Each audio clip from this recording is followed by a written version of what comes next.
Concepts, the Ways of Safety. I'm your host, Ryan, and the topic today is competent person. The concept of the competent person is foundational in workplace safety, especially within industries such as construction, manufacturing, and general industry settings. For professionals, workers, and organizations alike, understanding this role is not only a regulatory necessity, but also a practical key to fostering safer working environments.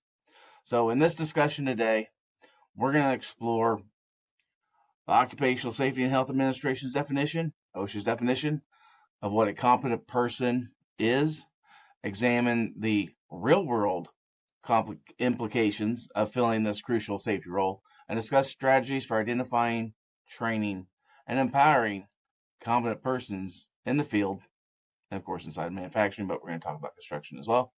So let's look at OSHA's definition of a competent person. So this is according to OSHA.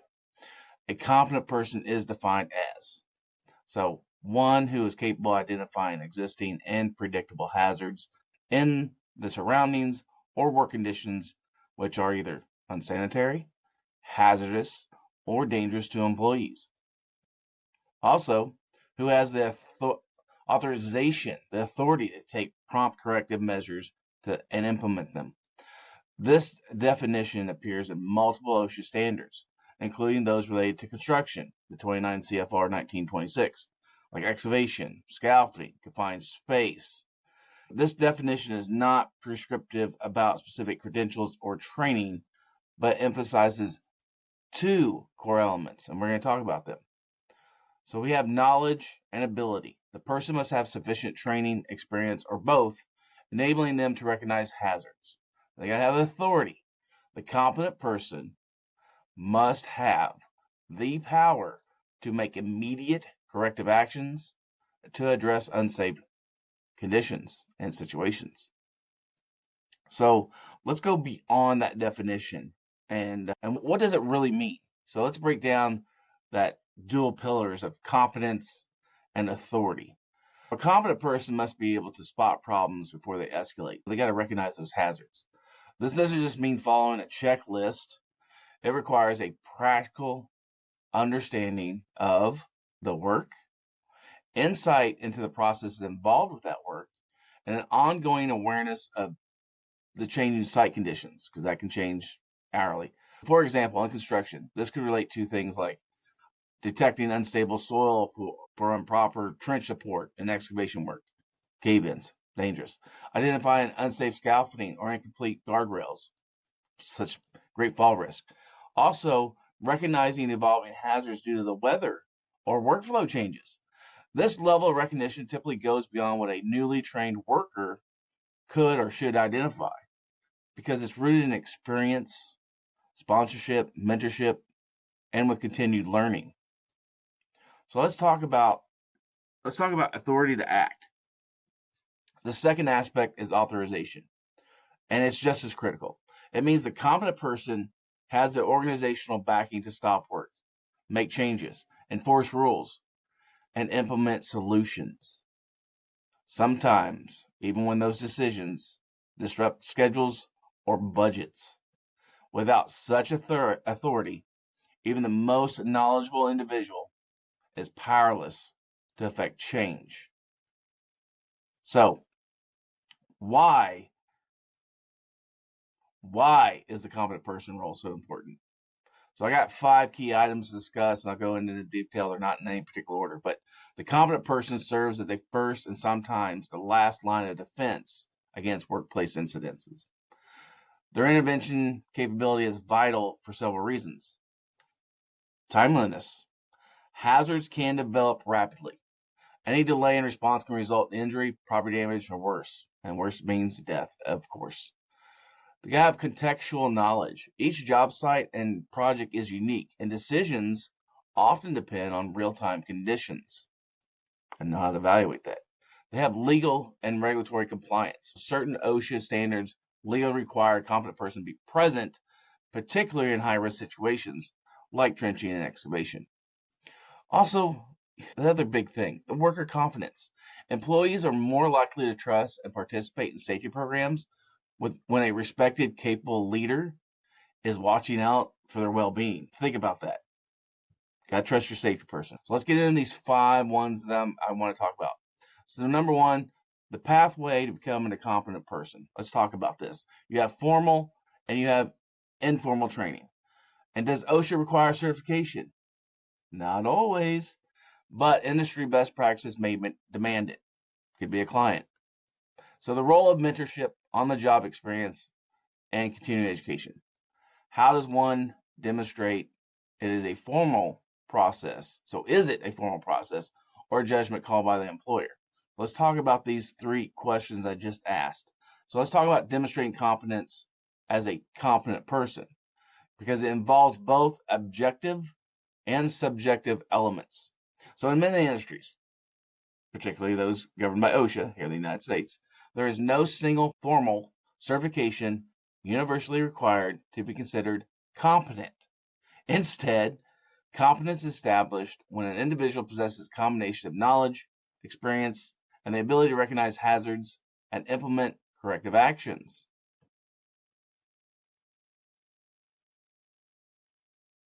Often employers make a judgment call based on an employee's training, whether it's formal or informal, their hands-on experience, and their demonstrated ability to apply safety standards in real-world scenarios. Some companies may require specific courses or certifications to document this knowledge, like OSHA 500, 501, 503, there's a lot of them. But others may rely on mentorship, on-the-job learning, and regular performance evaluations.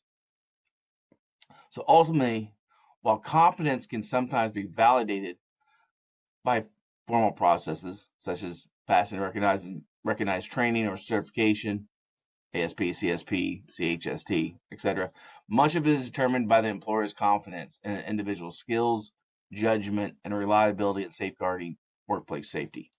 So regular demonstration of these qualities, ongoing education, read books, podcasts, audiobooks, and how they're responsive to changing site conditions are key to maintaining the status of what a competent person is and or should be. Now, going back, remember that knowledge and the authority. So let's talk about the second thing I'm going to talk about. It's the authority in action. So I asked the question, how is authority granted within an organization? Is it a written policy? Is it a verbal agreement? Or is it just the organizational culture? So you can do things with stories or case studies where a competent person stopped work to prevent an incident. You know, what went right here? What could have gone wrong? And you develop that competency discussion, right? But there's possible tension between production goals and safety priorities. So let me ask you, how does a competent person balance these issues, that tension between production and safety? So if you're balancing that production goals with safety priorities, it's a learned nuance, because you got to have responsibility as a competent person. And at its core, this balance requires a recognition that true productivity is sustainable only when safety is woven into every operation. Safety integrated. A competent person must constantly assess worksite conditions, understanding that shortcuts taken in the name of efficiency can lead to costly incidences, delays, and even tragedy. We don't want to see tragedy. We don't see that. Let's see happy and healthy. So to achieve this equilibrium, a competent person establishes clear communication and communication channels between management and workers, ensuring that everyone understands that safety is not an obstacle to progress, but it is a foundation for it. They got to advocate for realistic timelines that allow for safe practices. They are empowered to pause work, even when hazards threaten, well-being, even if it's temporary interrupts production. This authority is not wielded lightly. It is exercised with the understanding that a safe workforce is more efficient and reliable over time. No one wants to get hurt. No one's looking to get hurt at work. So ultimately, the competent person must foster a culture where safety concerns are addressed promptly and where every worker feels empowered to speak up. By modeling this commitment and making data-driven decisions, the competent person ensures that safety and productivity are not opposing forces. They're not, but mentally reinforces values that drive the organization forward. Kind of like having a safety management system, hopefully with the learning management system built in. But number 3, I want to talk about the common misconceptions. It's going to be a long talk on this one. So confusing qualified with competent. Not all experts are competent persons under OSHA. Even assuming a safety manager or supervisor is automatically the competent person.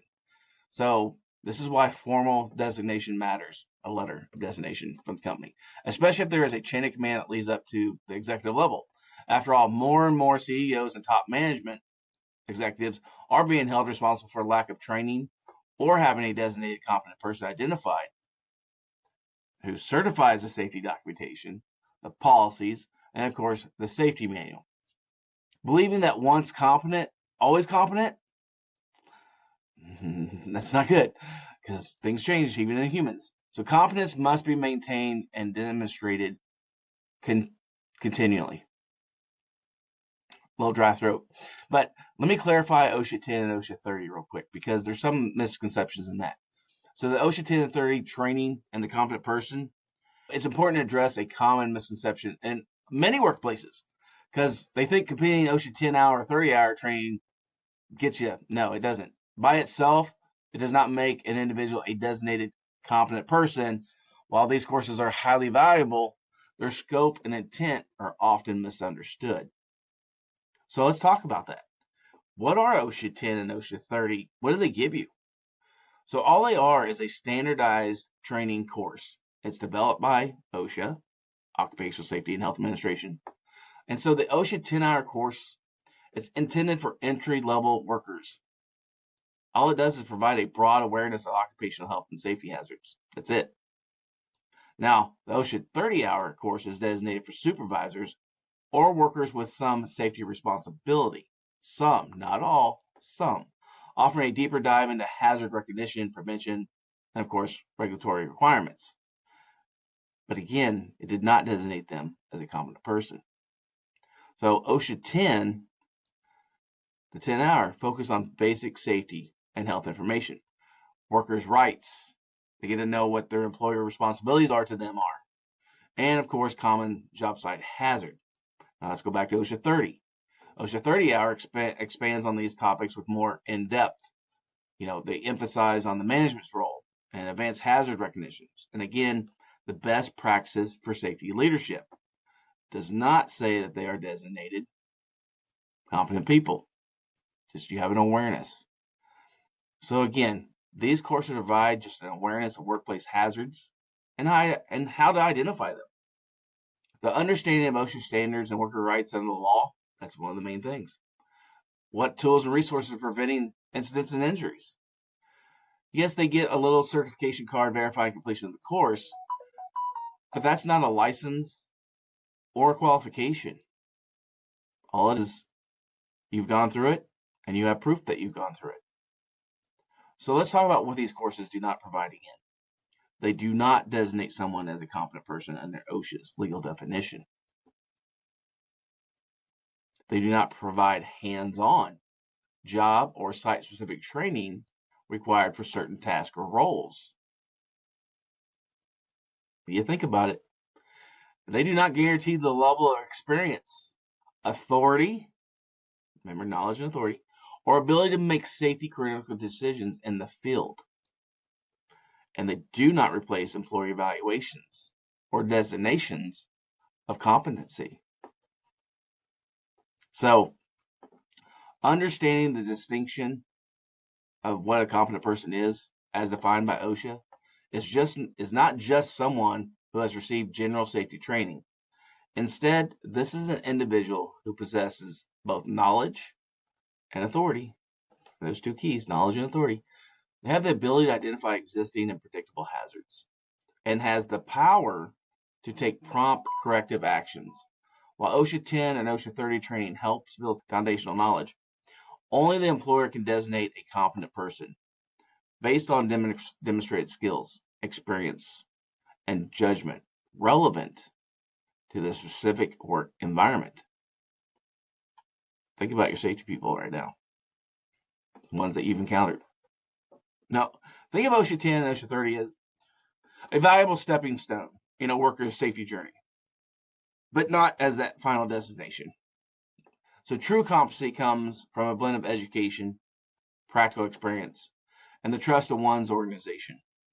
Being a competent person means rising to the challenge, not just knowing the rules, but having the authority and the conviction and the insight to enforce them for the safety of all, every worker, every employee, every team member, CEO to day one employee.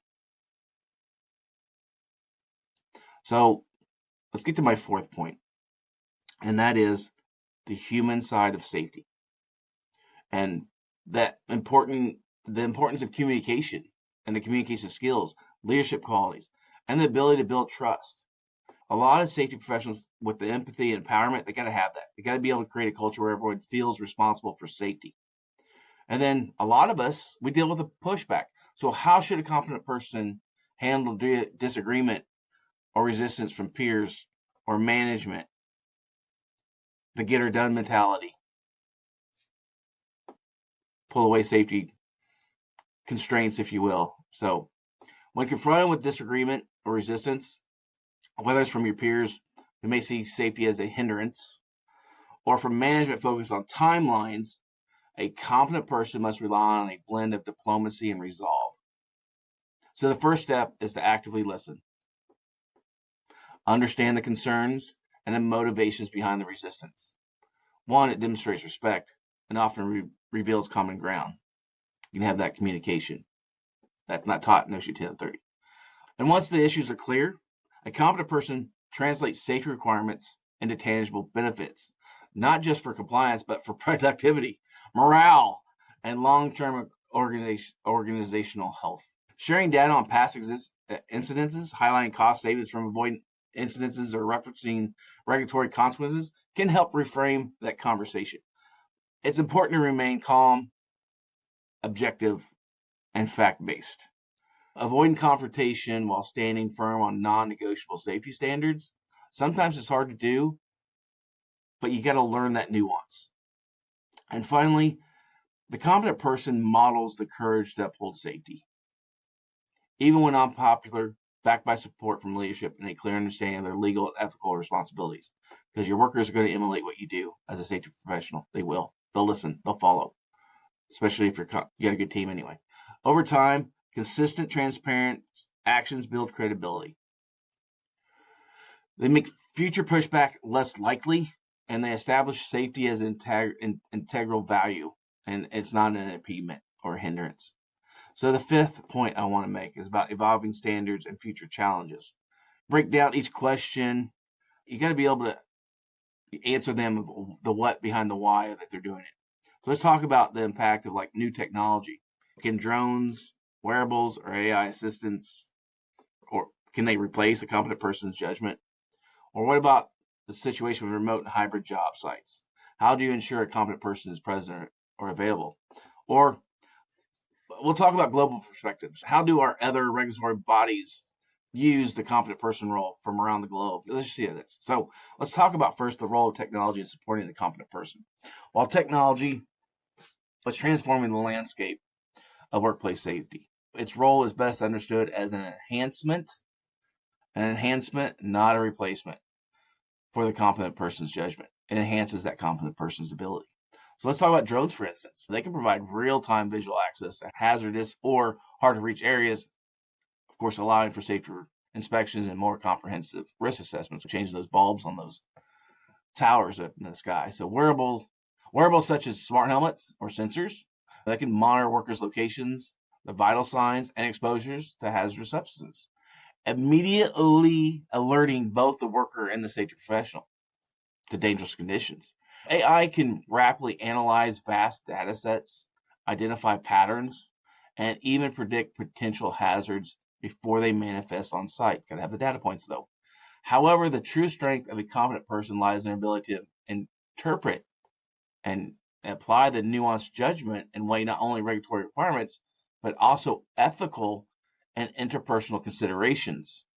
The human touch, right? So technology supplies data and alerts, but it does not possess the situational awareness or the intuition or the empathy that experienced safety leaders bring to the critical decisions or the discussions. So in practical terms, drones, wearables, and AI can dramatically increase the competent person's effectiveness, extending their reach, augmenting their senses, and enabling quicker, more informed responses. These tools can reduce human error, make hidden risk visible, and free up time for the competent person to focus on complex problem solving and collaboration. Yet, for now, technology is a partner rather than a substitute.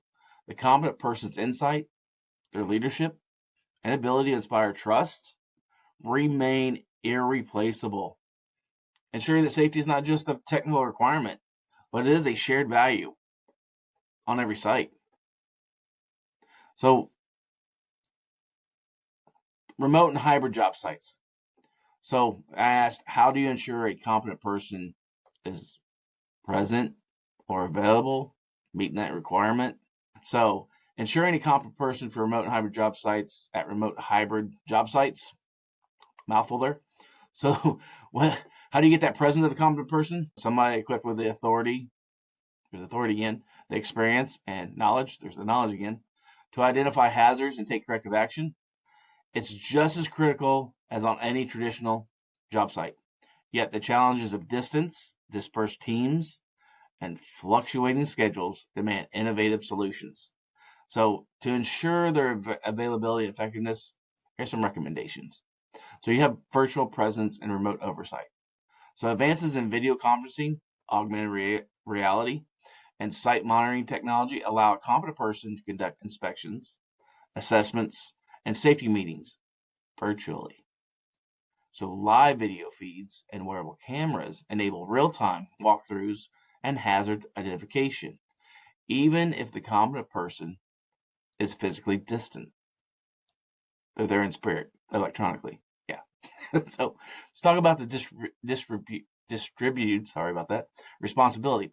In environments where teams are decentralized, organizations may designate multiple competent persons, each responsible for a specific site, shift, or specialty.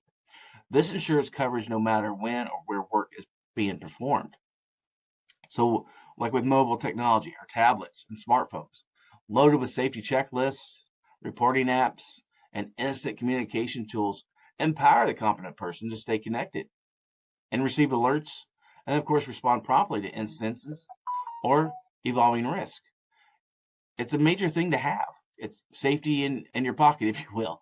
But you've also got to be able to schedule those site visits and audits. So hybrid arrangements is a must because they can include a routine in-person visit by a competent person, supplemented by that remote monitoring during off days or when the site is lightly staffed. This blend ensures both the human touch and continuous oversight. But we've got to also do clear protocols and empowerment. So every worker should know how to reach a competent person, whether on-site or if they're remote, through established communication channels. Workers can be trained to recognize when to escalate issues and how to provide critical information swiftly. And then you also got to provide ongoing training and support. So competent persons for remote and hybrid settings require specialized training in the digital tools. Got to know how to use it, right? So remote communication and the nuances of decentralized risk management. So organizations should invest in their continuous development and provide the technology and organizational backing they need. Ultimately, ensuring a competent person is present or available is not only about physical proximity, but about maintaining a culture where safety expertise is always within reach. Through technology, clear delegation, empowered teams, this approach adapts the core principles of safety oversight to the realities of modern, flexible work environments, keeping every worker protected wherever the job takes them, because you have that remote access with your safety. Now let's talk about global perspectives. How do other regulatory bodies define and use the competent person role? It's very interesting talking with colleagues across the oceans, if you will, and some of those conversations are really good, but I want to focus on competent person. So in exploring how regulatory bodies around the globe define and utilize the concept of competent person, discovered that both shared foundations and meaningful variation shaped by local industries, the culture, and of course, the legal frameworks. So let's talk about the UK, United Kingdom. The UK's Health and Safety Executive, HSE, employs a term widely across regulations. A competent person is defined as someone with sufficient training, experience, knowledge, and other qualities to properly carry out the assigned health and safety duties.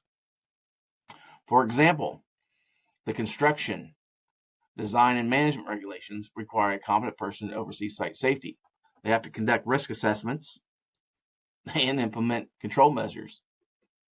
That's an authority, right? The UK emphasizes suitability for the specific task, not just generic qualifications. Got to know the work to know how to work safely.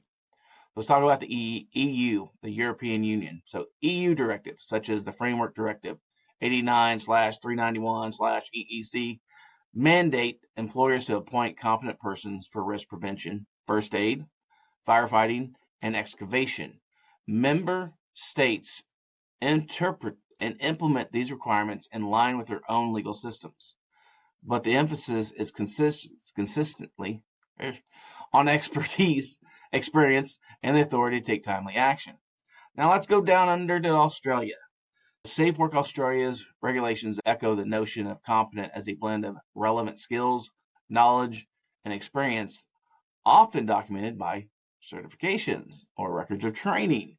So the term is embedded in legislation addressing high-risk work, those involving hazardous chemicals, plant operations, and highlighting the importance of both formal training and practical on-the-job proficiencies.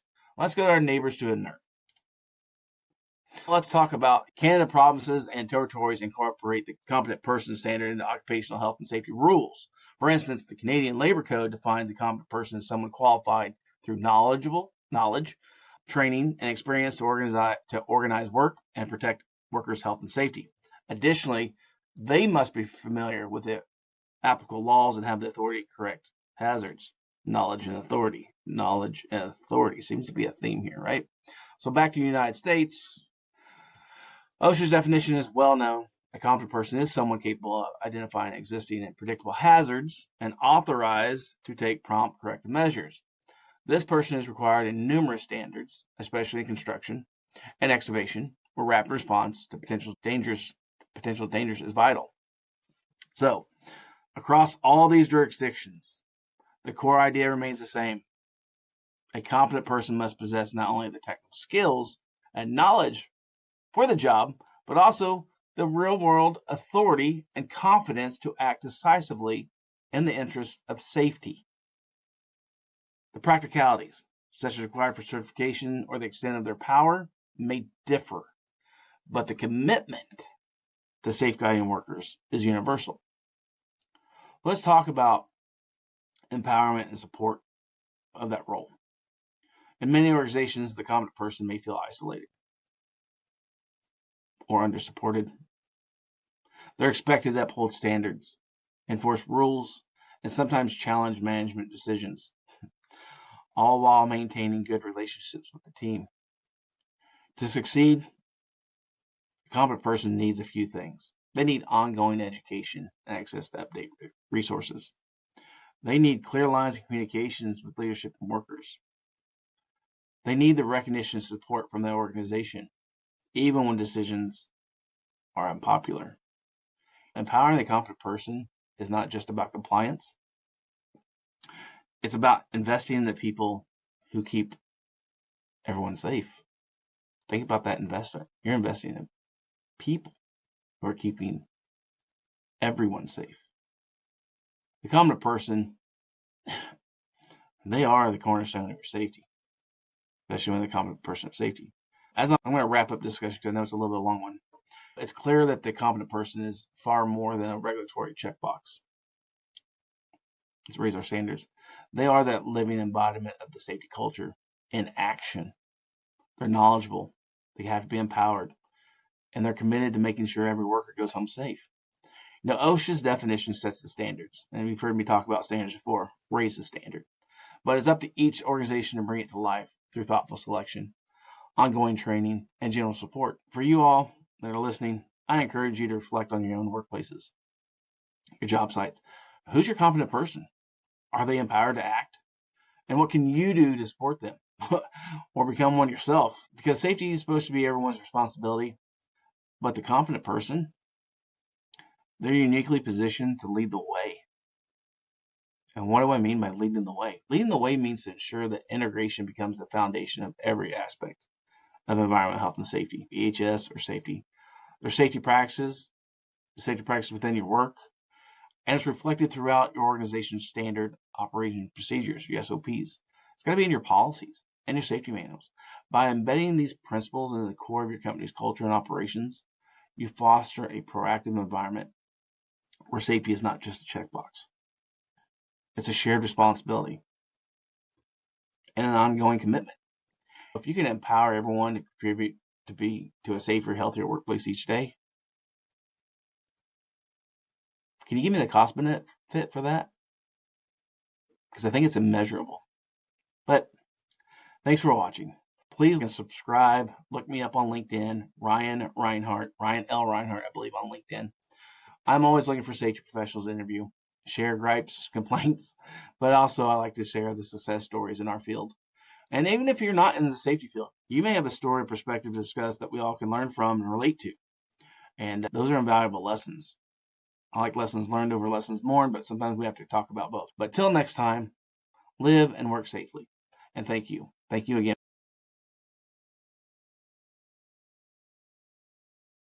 for watching.